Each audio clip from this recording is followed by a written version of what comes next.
Bapak Ibu Saudara yang kasih dalam Tuhan Yesus Kristus, kalau saat ini kita sudah berada di dalam masalah yaitu coronavirus yang akhirnya yang dimulai dari China, Wuhan, dan sekarang sudah ke berbagai negara di dunia. Saudaraku yang kasih Tuhan Yesus Kristus, dan dampaknya akhirnya mau masuk ke Indonesia. Begitu banyak yang sudah terkena kasus dan berapa banyak yang sudah yang meninggal. Yang terakhir kita ada 32 yang meninggal. Itulah makanya ada himbauan dari Presiden, bahkan di pemerintah daerah yaitu Wali Kota Bekasi, dan juga para segala unsur-unsur keagamaan akhirnya untuk memutus rantai penularan virus corona, maka diimbau untuk tidak ada perkumpulan dalam waktu 2 minggu ini. Bapak Ibu Saudara yang kasih dalam Tuhan Kristus, sehingga saat ini kita boleh beribadah tidak di gereja, tapi kita di rumah masing-masing melalui teknologi yang ada. Dan jadi terima kasih kepada multimedia yang punya ide untuk membuat hangout, gitu ya, melalui streaming ini, walaupun ini adalah dadakan yang mungkin karena situasional waktu itu memang kita tetap mengadakan, tapi ternyata Wali Kota Bekasi menginstruksikan untuk diimbau untuk ditiadakan, dan sepakat untuk di gereja-gereja PKSAG di Candi Sampurna, maka kita tidak mengadakan ibadah di gereja. Saudara yang kasih dalam Tuhan Kristus, dengan masa-masa ini, tentu semuanya adalah ada hikmahnya, saudaraku. Kenapa pada corona pun juga itu ada hikmahnya. Mungkin juga dengan corona ini, kita terus menjadi evaluasi di dalam kehidupan kita. Yang mungkin kita sibuk sekali di dalam kita bekerja, dalam kegiatan. Tetapi saat ini kita dalam 2 minggu ini, kita harus ada di rumah saja dan mengurangi aktivitas di luar. Ya paling tidak ini merupakan suatu hikmah yang bagi kita, bagi keluarga, untuk bersama-sama menikmati bagaimana keluarga itu sendiri. Saudaraku yang kasih Tuhan Kristus, barangkali bahwa sebuah coronavirus ini akan mengancam di dalam kehidupan kita. Coronavirus ini akan mengganggu aktivitas kita. Bahkan para pengusaha pun akan berpikir melalui ini akan mengurangi income. Dan juga banyak hal yang mereka akhirnya menjadi bermasalah mungkin. Apakah kita takut dengan coronavirus? Sebuah pertanyaan yang perlu kita renungkan adalah, apakah kita khawatir akan coronavirus? Jadi yang kamu garis bawahi adalah, apakah kita khawatir dengan adanya wabah pandemi coronavirus yang saat ini sedang ada di sekitar kita? Semua adalah tergantung dari kita. Bagaimana kita untuk menyiasatinya? Bahkan kalau melalui coronavirus banyak pertentangan. Bahkan yang ada yang pro kontra terhadap lockdown dan tidak lockdown. Ya. Karena semua itu akan berpengaruh pada impact dalam segala segi kehidupan kita. Bagaimana kita melihat Wuhan, bagaimana kita lihat Italia, kita melihat Eropa, bagaimana menjadi sepi dalam 2 bulan ini. Tidak ada kegiatan. Bahkan ketika ada satu orang yang keluar, tidak jelas juntrungannya, tidak jelas tujuannya, maka akan didenda hampir cukup besar dendanya. Ya, artinya bahwa ini adalah hal yang serius untuk menangani coronavirus ini. Nah, bagi kita bahwa orang beriman, bagaimana kita menyiasati menanggapi ini? Apakah kita itu menjadi pecundang? Apakah kita menjadi sesuatu pemenang? Ini adalah tergantung dari kehidupan kita. Bagaimana menyiasati kita? Apakah kita khawatir akan coronavirus dalam kehidupan kita? Bahkan virus-virus itu pun tidak hanya disebabkan oleh corona. Bahkan doktrin di dalam kehidupan kita pun, pikiran di dalam kehidupan kita pun, itu juga adalah virus. Gitu. Bukan hanya virus, hanya corona saja, tapi ada juga virus-virus yang lain di dalam kehidupan kita. Dan kita harus peka untuk itu. Di dalam Amsal pun, bagaimana kehidupan kita yang selalu mungkin, apakah kita mau bijaksana, atau kita mau feedback Mas. Apakah kita mau berlindung ini ya. Apakah kita tuh mau sembunyi? Nah, itulah hak kita yang harus kita perlu cermati dalam menghadapi coronavirus ini. Bagi umat Kristiani, sebagai umat Tuhan, tentu kita harus mengambil sikap, bukan sikap yang menjadi pecundang, tapi sikap yang positif. Nah, bagaimana kita melihat di dalam kehidupan orang Wuhan yang saat ini, bagaimana dia bisa membuat menjadi berkat bagi banyak dunia melalui apa yang dialaminya di Wuhan. Saudaraku yang kasih dalam Tuhan Yesus Kristus, tergantung kita bagaimana menyikapi ini. Apakah kita akan khawatir akan virus ini, atau kita akan menjadi pemenang di dalam kasus ini, saudaraku yang kasih dalam Tuhan Kristus? Bagaimana kita seharusnya menolong dunia yang panik ini? Apakah kita mau terjun untuk ikut menyelesaikan? Apakah kita bersembunyi dengan tidak berbuat apa-apa? Ingatlah apa yang kita ketahui. Saudaraku, yang dalam Amsal 24 ayat yang ke-10 demikian firman Tuhan, jika kamu lemah pada hari kesukaran, kecilah kekuatanmu. Dalam Amsal 24 ayat yang ke-10 demikian firman Tuhan, jika kamu lemah pada hari kesukaran, kecilah kekuatanmu. Jadi saudara-saudaraku yang kasih dalam Tuhan Yesus Kristus, apakah melalui kasus ini, melalui corona ini, kita menjadi kecil? Kalau sekarang kita akan kecil melalui permasalahan ini, maka kita akan kalah oleh masalah ini. Apakah kita menjadi kalah, maka jadi pecundang. Jadi kita, bagaimana kehidupan kita supaya menjadi pemenang di dalam kasus-kasus yang seperti ini. Dan virus-virus ini pun tidak akan, virus ini adalah banyak hal yang terjadi di dalam kehidupan kita sehari-hari. Seperti kesaksian dari Corrie ten Boom bersama dengan iman dari antara bangsa-bangsa memimpin dengan berani dalam menghadapi fasisme Nazi. Corrie ten Boom, sebuah bentuk lain dari virus yang mematikan. Saudaraku, jadi fasisme itu pun juga sebuah virus. Kita, di dalam pikiran pun kita ada virus, ada virus-virus. Tidak hanya corona yang sekarang lagi menjamur, yang memang sekarang lagi wabah gitu. Tapi jangan salah, ada corona-corona yang lain di dalam kehidupan kita, ada virus-virus yang lain dengan nama yang berbeda. Jadi, apakah kita mau berperan, apakah kita mau memerangi seperti kesaksian dari Corrie ten Boom ini? Dia bisa mengatasi ini, bagaimana bisa memerangi ini, sebuah fasisme Nazi. Bagaimana kehidupan kita bisa memerangi virus dalam kehidupan kita, dalam pikiran kita. Saudaraku, virus yang paling dasar yang kita alami adalah kekhawatiran. Siapa sih yang gak khawatir? Apalagi dalam kondisi seperti ini, semua akan menjadi saling menyalahkan. Kita sangat-sangat khawatir. Apa aja sekarang khawatir. Sebentar cuci tangan, sebentar cuci kaki mungkin, sebentar apa mungkin apa aja lah kita akan lakukan. Karena kita menjadi panik. Kita menjadi khawatir. Apakah kita terjangkit, apakah teman kita terjangkit, atau siapa yang terjangkit. Maka kita akan bisa menjangkitin kita. Itulah yang akan paling banyak. Justru ada sebuah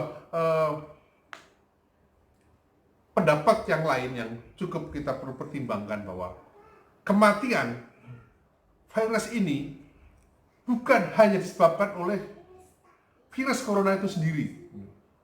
Ini yang menarik bagi kita yang perlu kita renungkan. Bahwa saudara harus ingat bahwa ternyata kematian tidak hanya disebabkan oleh virus corona. Ternyata ada virus lain yang membuat, karena ada virus corona ini, justru ada psikis, secara psikologi mempengaruhi, yaitu kekhawatiran. Dan yang menariknya adalah kematian itu banyak juga dipengaruhi oleh faktor-faktor selain metabolisme, juga faktor psikis. Kekhawatiran mempunyai andil sebuah kematian kita. Tergantung kita mau menyiasatinya. Apakah kita kena virus itu, yaitu kekhawatiran itu, yang itu tidak kalah dahsyat di dalam kehidupan kita. Kalau memang virus yang ada penyakit itu memang secara medis, tapi ini adalah harus diperangi secara rohani, secara iman kita. Saudaraku, kekhawatiran inilah yang justru yang seringkali juga akan menambah jumlah kematian di dalam kehidupan kita. Karena tidak terasa, karena kita sering khawatir-khawatir, akhirnya mempengaruhi hampir 90% di dalam kehidupan kita itu dikuasai oleh kekhawatiran, dan 10% adalah hal lain. Jadi hati-hati dengan kekhawatiran. Kalau dengan coronavirus kita mau belajar bahwa secara medikal yang diserang adalah tidak semua komunal, tidak semua komunitas yang diserang, tetapi hanya ada orang-orang tertentu yang memang dengan usia tertentu dan juga oleh karena imunitas yang rendah. Jadi ketika kita punya imun yang tinggi, punya imun yang kuat, saya yakin secara fisik kita akan kuat oleh karena virus corona.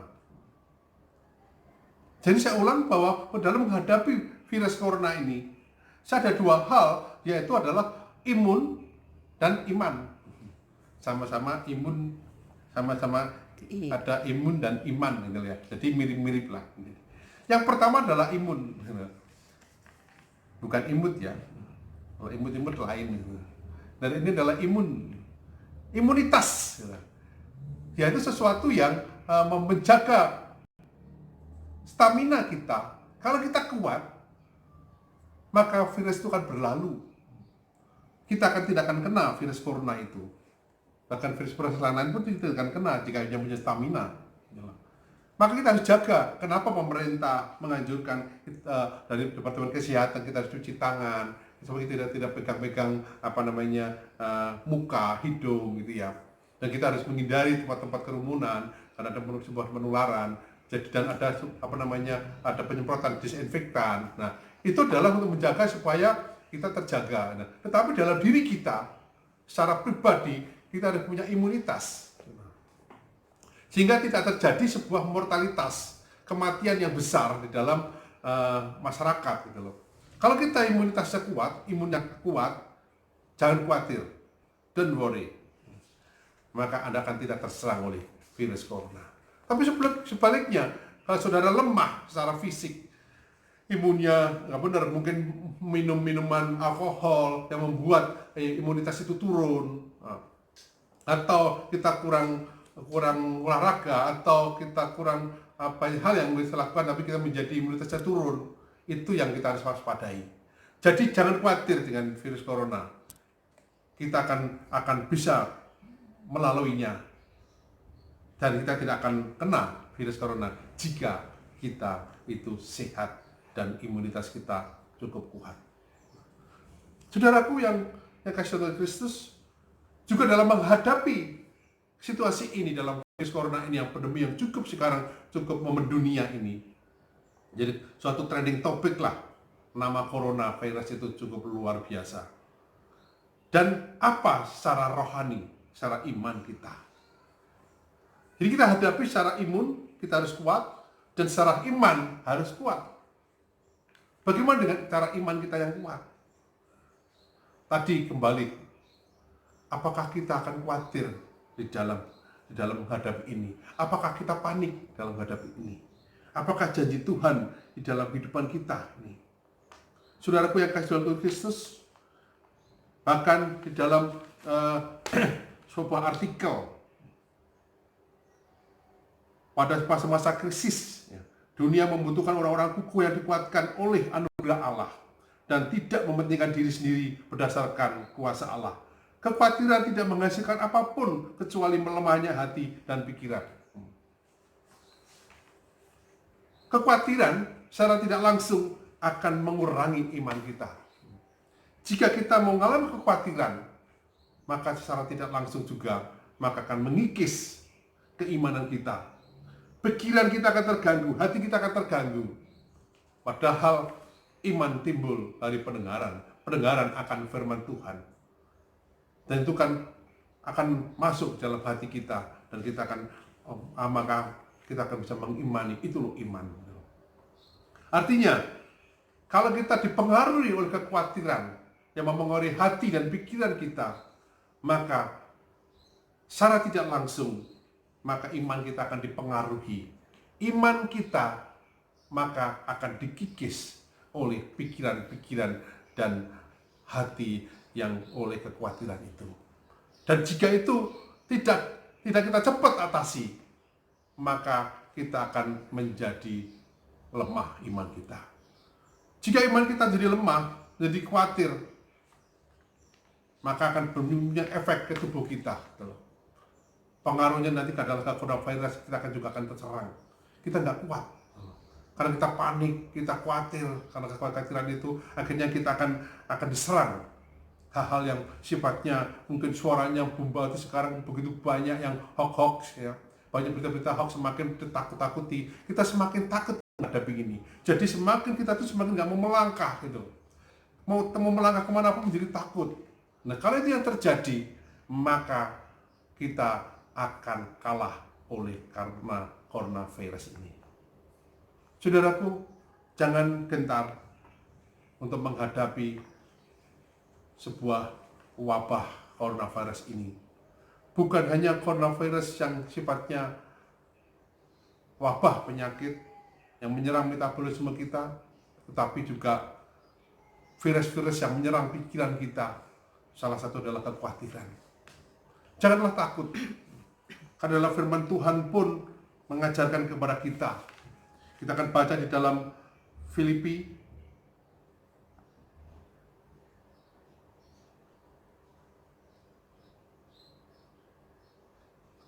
Filipi 1 ayat 21, hidup adalah Kristus dan mati adalah keuntungan. Ini hal yang menarik yang kita mesti garis bawahi. Dalam Filipi ini dikatakan bahwa hidup adalah Kristus dan mati adalah keuntungan.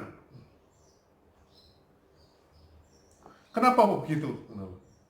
Kalau kita tuh hanya khawatir terus, maka kita akan bisa masuk ke dalam sebuah kematian.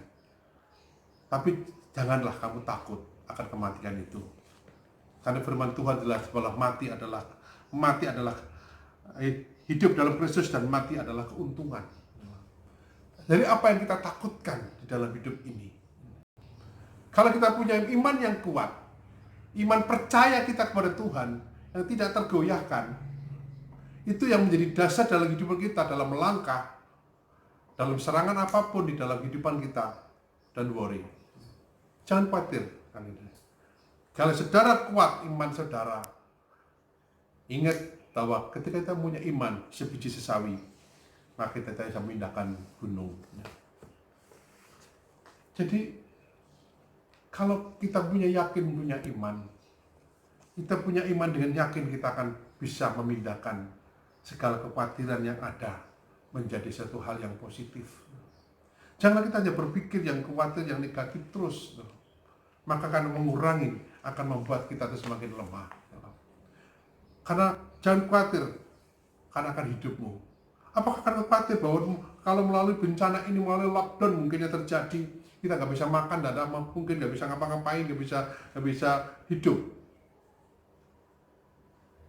Mati dan hidup kita bukan di tangan virus corona. Hidup mati kita yaitu di tangan Tuhan yang menciptakan kita. Jadi saudaraku yang kasih dalam Tuhan Kristus, melalui pelajaran ini, yaitu melalui wabah pandemi coronavirus ini, menjadi sebuah hikmah bagi kehidupan kita.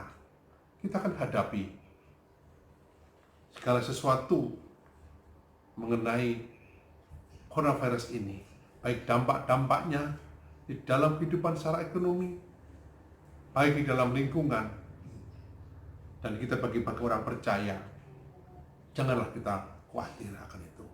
Janganlah kita panik. Kita hadapi. Secara fisik kita akan meningkatkan imunitas kita dengan berolahraga, dengan makanan yang sehat. Secara iman kita harus memilih makanan yang sehat, yaitu rohani, yaitu firman Tuhan. Dalam pujian dan penyembahan. Saya yakin dengan itu bekal untuk kita bisa menghadapi bencana wabah coronavirus ini. Dan yakin percaya kita akan kuat melampaui badai ini. Dan saya yakin percaya bahwa semuanya di tangan Tuhan Yesus. Itulah firman Tuhan dalam renungan hari ini.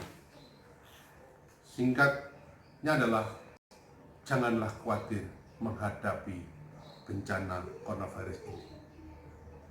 Kita bentengin hidup kita melalui imunitas kita dan juga iman kita supaya kita melalui bencana ini. Puji nama Tuhan. Amin. Mari kita berdoa. Tuhan, terima kasih, kami bersyukur kepada Engkau Tuhan. Kalau ada saat ini kami boleh mendengarkan sebagian dari firman-Mu. Biarlah firman itu menjadi berkat di dalam kehidupan kami, Tuhan. Menjadi rema di dalam kehidupan kami, Tuhan. Dan biarlah Tuhan melalui renungan ini, Tuhan, kami boleh dikuatkan, Tuhan. Tuhan, terima kasih untuk semua ini dalam nama Tuhan Yesus Kristus, Tuhan. Kami serahkan semua dalam tangan-Mu di dalam nama Tuhan Yesus Kristus. Tuhan, biarlah Tuhan segala sesuatu, Tuhan, yang terkait sama coronavirus ini, Tuhan, kepatahkan di dalam nama Tuhan Yesus, Tuhan. Jadikan kami, Tuhan, kuat, so kami tidak khawatir atas segala sesuatunya, karena punya Tuhan Yesus yang menang dari segala yang ada di bumi ini. Tuhan, terima kasih, kami serahkan dalam tangan-Mu di dalam nama Tuhan Yesus yang mengucap syukur. Haleluya. Amin.